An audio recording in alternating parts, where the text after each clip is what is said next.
My name is Evan. I'm 28 years old. After my divorce, I moved to a small town named Chatham in Alabama. Apart from my parents' house, I didn't really have anywhere else to go, so I came to live in my grandfather's old house. He passed away a few years ago and left the place to us. It's about 10 minutes outside town, sitting on 10 acres surrounded by woods. It's real quiet out there. I thought I'd enjoy that. The house is old, wood floors that creak, doors that stick, the kind of place that always feels a little cold no matter how high the thermostat is. But it was free, and I didn't have a better option. The first few nights were normal. I unpacked and cleaned. I spent the evening sitting on the porch with a beer. It was peaceful. No traffic, just the wind through the trees and the occasional owl. But then the noises started. The first time I heard it was on the 7th night. I had just gotten into bed around midnight. I was almost asleep when I heard whistling outside. It wasn't a song I recognized, just a slow, broken tune, off-key. It sounded like someone walking through the woods behind the house, whistling as they went. It creeped me out, but I figured it was some hunter or drunk neighbor. The next night, it happened again. Same time, same tune, but this time it sounded closer. I got out of bed and turned on the porch light, but I didn't see anyone. I went outside with a flashlight and checked around the yard. Nothing. No tracks, no sounds of someone running off, just the whistling, fading deeper into the woods. I tried to ignore it. For a couple of nights, I just stayed in bed and tried to sleep through it, but every time, the whistling would start around 1:17 a.m. I know that sounds like a random number, but I swear it was always around 1:15 or 1:19, somewhere there. It was like clockwork. I started thinking maybe someone was messing with me on purpose, someone who knew I was out there alone. I called the sheriff's office a few days later. An old deputy, who I'll call Deputy H, came out. He'd been in the job a long time. When I told him what was happening, he got real quiet.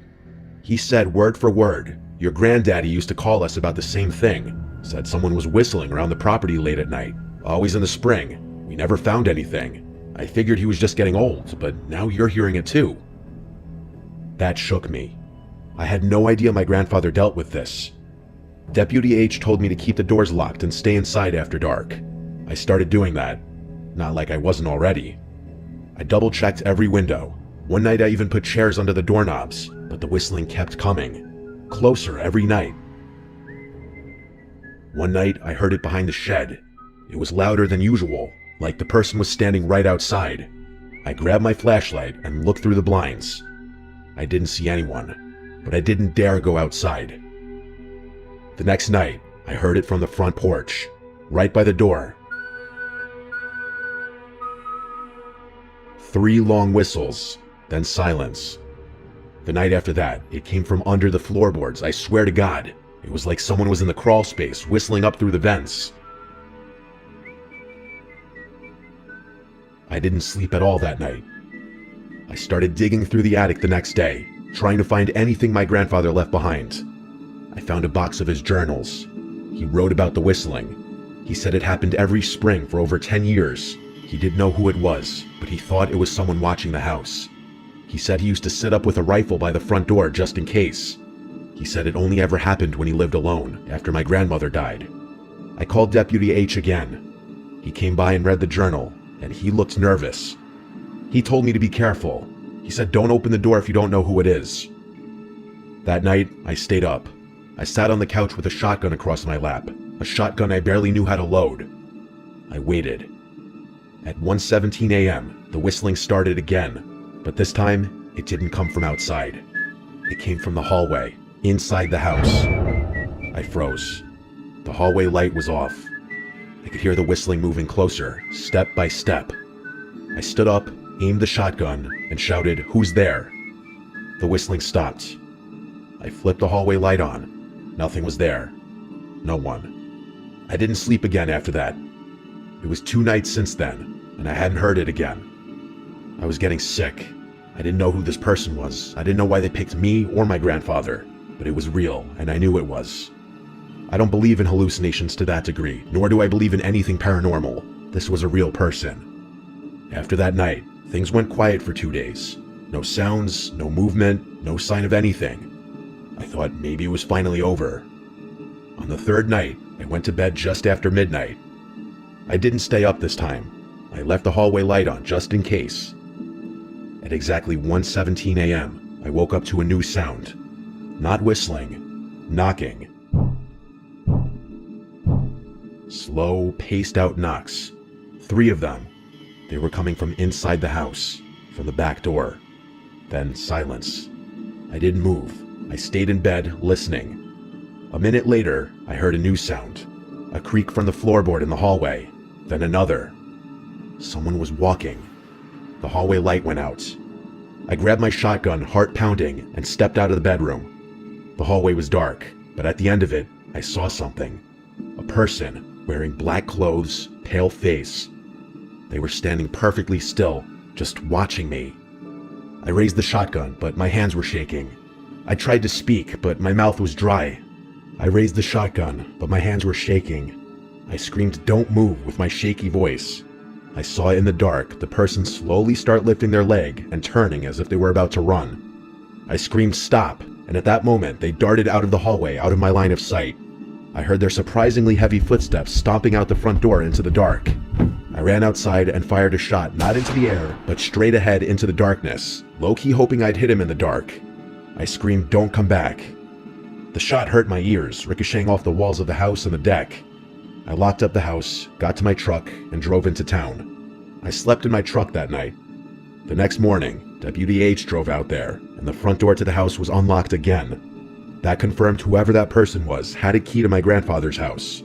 Nothing was broken or missing, but Deputy H recommended I change the locks, and he also off the record suggested I move out of that old place, because someone out in those woods hasn't taken kindly to either my grandfather or myself being in that house. I drove out to the local home improvement store and switched the locks that day, that same hour. After that, I left that house to go to my parents' house out of state for a while. I left it to my dad to eventually sell that house. Anything of sentimental value we took out, and the rest was just left in there or sold. My father of course left out the fact that there's some creep who's been stalking the house for apparently decades now. How they potentially got a key, who they were, why my grandfather never said anything, I don't know. It all disturbs me deeply. I personally think it was some disturbed creep living in a nearby house. I eventually moved to a more urban area. This experience left me honestly too unsettled to live in a remote location.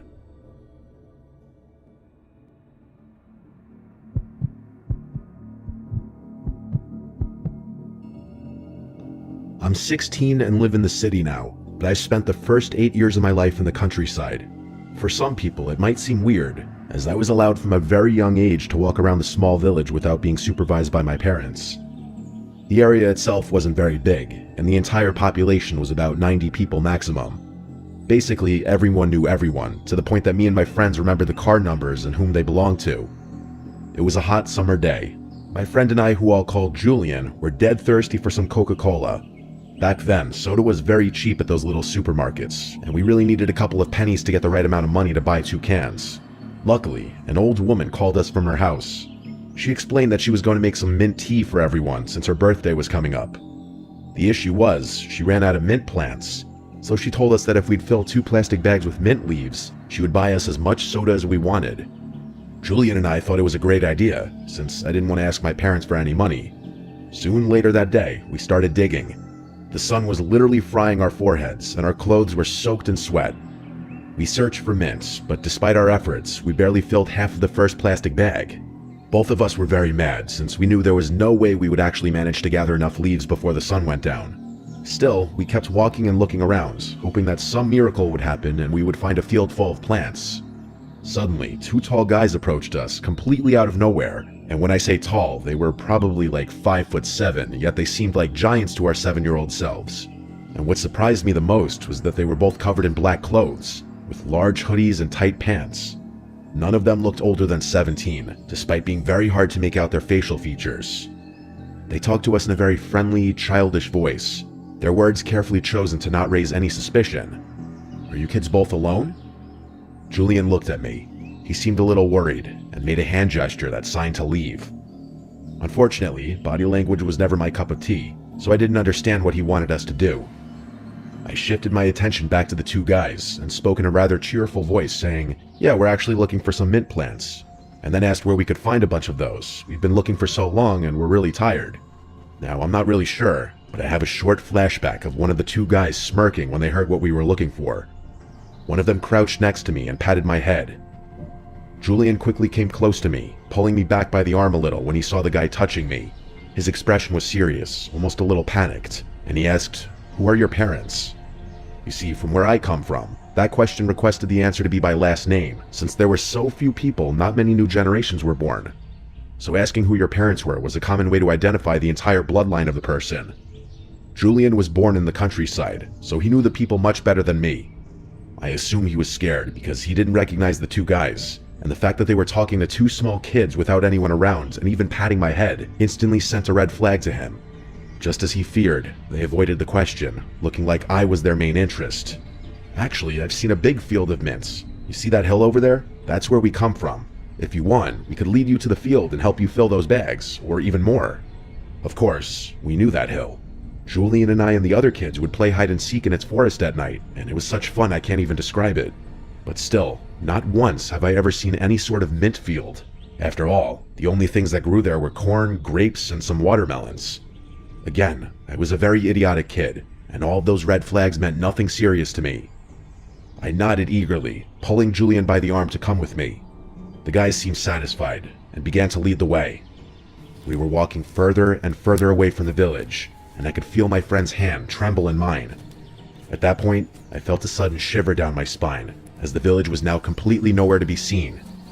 The forest was right in front of us, and I could see that there was no trace of any field of mint. I tried asking the guys where we were going, but they gave very vague answers like, "You'll see," or "Just be patient." I began to sweat as well, and slowed my steps a little.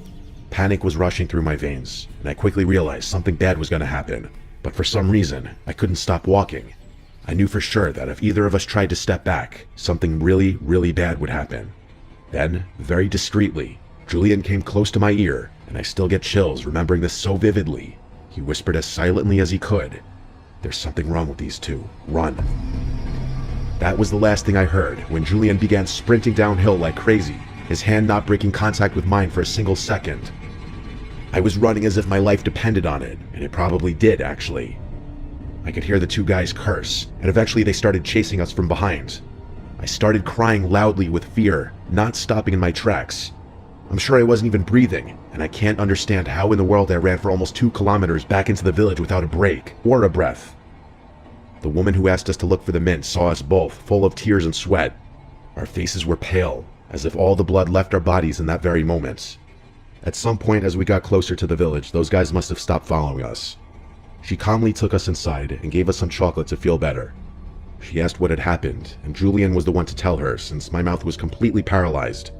As soon as he finished, the woman gave us a worried look and scolded us for being so stupid. Well, scolded Julian, as he lied, saying I didn't want to follow them and he insisted on trusting the guys. After that incident, he wasn't allowed to come outside and play for a month, while I needed lots of time to recover from the small trauma. I never found out who those guys were, or what they wanted from us. Looking back now, much older, I can likely guess, and that doesn't sit well with me. While we were running, there was a huge chance I could have tripped and fell, since running downhill at that speed was very risky. If it wasn't for Julian, who is now my boyfriend, I don't even want to imagine what those guys would have done to us.